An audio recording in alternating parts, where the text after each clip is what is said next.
Salam budaya, rahayu untuk kita semua. Jadi untuk pembahasan kali ini saya akan membahas larangan-larangan bagi orang-orang Jawa dalam kehidupan sehari-hari.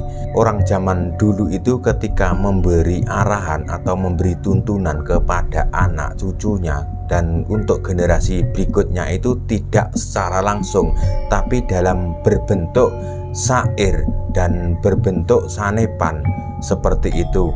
Makanya orang-orang Jawa zaman dulu sampai sekarang itu juga banyak sekali yang salah menafsirkan kata-kata sanepan orang-orang tua zaman dulu.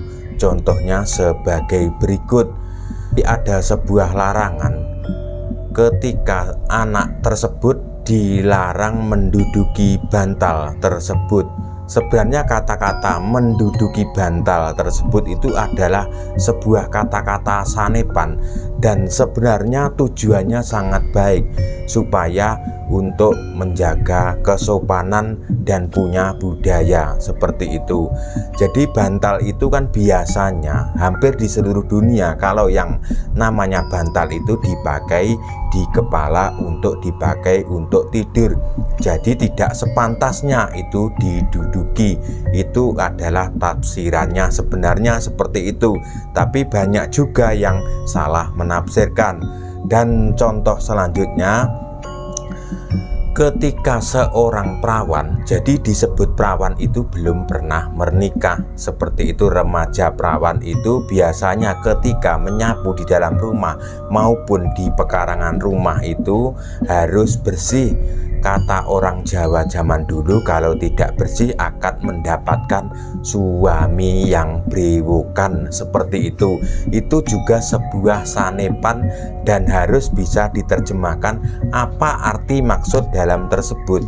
Jadi sebenarnya itu supaya si anak gadis yang masih perawan tersebut nanti ketika sudah berumah tangga harus bisa menjaga anak dan suami dan juga tangkas dalam berumah tangga. Ketika ada seorang gadis perawan ketika makan ataupun duduk di pintu atau di depan pintu tersebut itu juga dilarang oleh orang-orang Jawa sejak zaman dulu.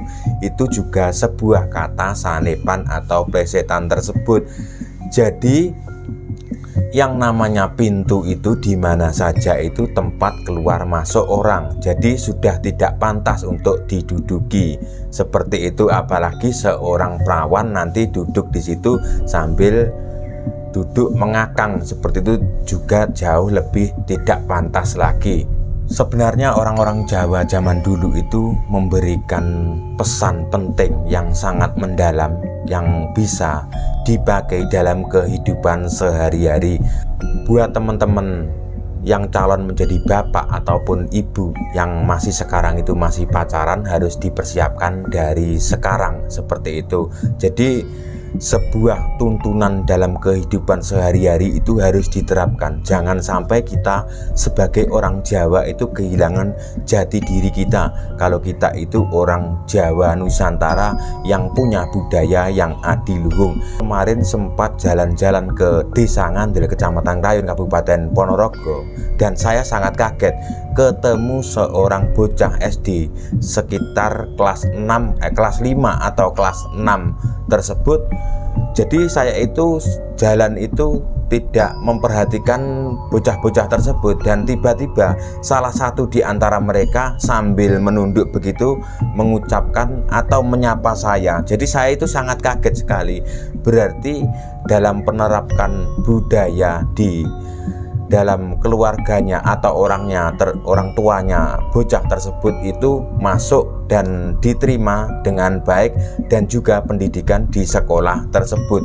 Zaman dulu itu setiap sekolah, mulai sekolah dasar itu selalu disarankan atau selalu dididik kepada murid-muridnya untuk menjaga kesopanan ketika bertemu dengan orang tua. Jadi ketika kita berjalan, ketika banyak orang-orang tua yang lagi duduk-duduk itu kita akan mengucapkan nyuwun sewu, seperti itu istilahnya, minta maaf yang sebesar-besarnya numpang lewat, seperti itu artinya. Dan itu banyak juga saya menemukan di luar Jawa, contohnya di Sumbawa dan juga di Lombok dan juga di Bali seperti itu, dan juga di daerah-daerah lain. Tapi kalau di kota-kota besar memang sudah tidak ada. Ya ada tetap, tapi sudah jarang. Itu sebagai ciri khas orang Jawa Nusantara zaman dulu. Pesan orang Jawa zaman dulu itu menyuruh kepada anak cucunya atau generasi berikutnya itu jangan sampai keminter tersebut. Keminter itu orang-orang yang tidak tahu tapi menganggap dirinya tahu ketika memberikan pendapat kepada orang lain. Berbeda lagi dengan orang pinter. Orang pinter itu akan setidaknya lebih tahu dari orang-orang yang keminter tersebut. Itu juga sebenarnya dilarang dalam tuntunan orang-orang Jawa dan berbentuk sanepan dan juga berbentuk puisi sejak zaman dulu. Pesan kepada generasi berikutnya seperti ketika seorang anak lagi makan tersebut, orang tuanya kebanyakan pasti akan bilang, dientekne lho, lek ra kok entekne pitike mati. Jadi intinya ketika anak tersebut lagi makan harus dihabiskan. Kalau tidak dihabiskan maka ayamnya akan mati. Jadi kebanyakan anak-anak di zaman dahulu, ketika saya sendiri ketika masih kecil juga sering dikatakan seperti itu. Makanya saya juga merasa takut karena saya waktu itu juga punya ayam. Makanya nasi tersebut apapun lauknya tetap saya habiskan seperti itu. Itu yang sering. Jadi sebenarnya tujuannya supaya kita itu menghargai apa yang ada, apa yang kita makan. Dan seperti contohnya beras itu juga tumbuh dari alam, supaya kita menghargai atau menghormati apa yang dari alam tersebut supaya tidak dibuang sia-sia. Jadi sebenarnya itu adalah juga sebuah tantangan hidup untuk kita sebenarnya kalau kita pahami. Berbeda dengan zaman sekarang itu banyak sekali orang-orang yang tidak menghargai apa yang dari hasil bumi. Contohnya seperti makanan dan lain-lainnya. Contohnya seperti ketika makan, ketika tidak habis langsung dibuang begitu saja seperti itu. Iya kalau punya ayam, kalau tidak itu akan dibuang sia-sia. Jadi perbedaannya sangat jauh. Larangan-larangan seputar pernikahan. Jadi di Jawa tersebut ketika orang yang mau menikah tersebut juga akan dicari, akan dicocokkan seperti tanggal hari lahirnya dan bulannya dan netunya, seperti itu akan dihitung, akan dicocokkan dengan calon si pengantin wanita tersebut. Jadi banyak sekali kejadian-kejadian ketika dicocokkan itu tidak cocok, seperti hari ketika ketemu Wage dan Pahing seperti itu juga, kalau tidak ketemu hari cocoknya dan lain-lainnya seperti itu juga tidak akan dilanjutkan. Dan ada juga yang melanjutkan seperti Wage dan Pahing, artinya itu geying itu. Jadi geying itu tidak seimbang. Jadi nanti takutnya dalam berumah tangga tersebut ketika si suami punya pendapat A dan si wanita punya pendapat B, itu namanya bisa juga disebut geying seperti itu. Dan ada juga pantangan-pantangan dalam pernikahan. Di dalam adat tradisi yang ada di Jawa itu banyak sekali. Ketika larangan bagi orang Jawa mempelai pria itu dilarang menikah dengan orang yang ngalor ngulon. Ngalor ngulon itu utara barat daya ya. Itu kalau dalam penjelasan orang-orang Jawa zaman dulu, dalam kata plesetannya itu nyebrang segoro getih seperti itu ya. Itu dalam kata-kata orang Jawa zaman dulu, dan banyak sekali orang yang mempercayainya dan ada juga yang tidak percaya. Itu sudah hak masing-masing seperti itu. Dan nanti bagi yang melanggar ketika dalam pantangan nyebrang Segoro Getih tersebut itu, maka salah satu yang tidak kuat akan meninggal dunia atau mendapat malapetaka tersebut.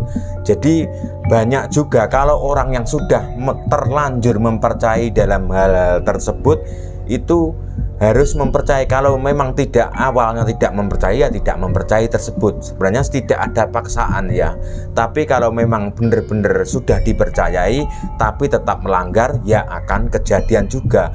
Itu fakta yang sering terjadi di kalangan masyarakat. Sebenarnya itu sebuah larangan tapi dilanggar seperti itu. Larangan dalam pernikahan tradisi adat Jawa. Saya akan memberikan contoh, mungkin di tempat kalian yang di Jawa mungkin ada, dan sebagian lagi sudah tidak percaya seperti ini ya.